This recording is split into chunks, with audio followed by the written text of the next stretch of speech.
আসসালামু আলাইকুম। হুমায়রা কুলসুম ফাউন্ডেশন থেকে আপনাদেরকে স্বাগতম।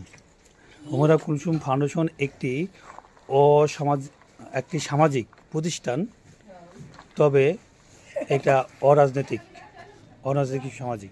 এটা 2022 সালে প্রতিষ্ঠিত হয়েছিল এবং 2022 সালে 5 থেকে 6 মাস আমরা বিভিন্ন গরিব গোড়া ফকির ফাকরাদেরকে লুঙ্গি এবং টাকা অর্থ দিয়ে সাহায্য সহযোগিতা করছি।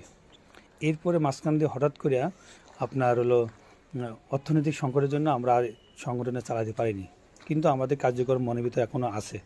এখন এটার মূল মূল দেশ হুমায়রা কুলসুম ফাউন্ডেশনের বাড়ি হলো যশোর থেকে আমরা শুরু করতেছি 10টা লুঙ্গি দিয়ে। অলরেডি এখানে 8টা লুঙ্গি আছে, আরও 2টা লুঙ্গি আমরা ইতিমধ্যে দিয়ে দিছি। আমরা চাচ্ছি প্রতি মাসে, এই বছরে এই মাসটা শুরু করছি, যে ঈদ থেকে শুরু করছি, এই ঈদ থেকে শুরু করে আমরা প্রতি মাসে মাসে আমাদের লাভের একটা অংশ আমরা গরিব দুঃখী অসহায় এবং যারা খেতে পারে না এতিম, এদের বই বিভিন্ন জায়গায় থেকে আমরা দেওয়ার জন্য অঙ্গীকারবদ্ধ। এই জন্য আল্লাহর কাছে আমরা সাহায্য সহযোগিতা চাই, আল্লাহর দয়া চাই, মানুষের সাহায্য সহযোগিতা চাই।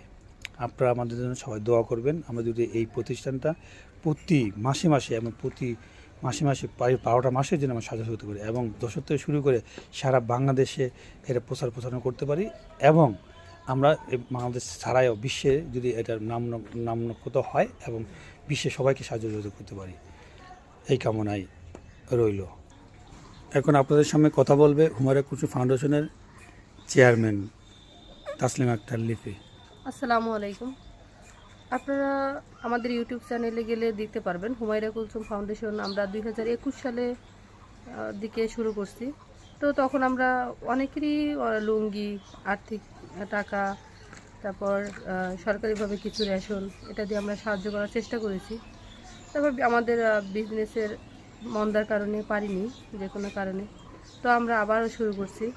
তো আমাদের পাশে থাকবেন এবং আমাদের ইউটিউব চ্যানেল সাবস্ক্রাইব করবেন, লাইক করবেন এবং শেয়ার করবেন।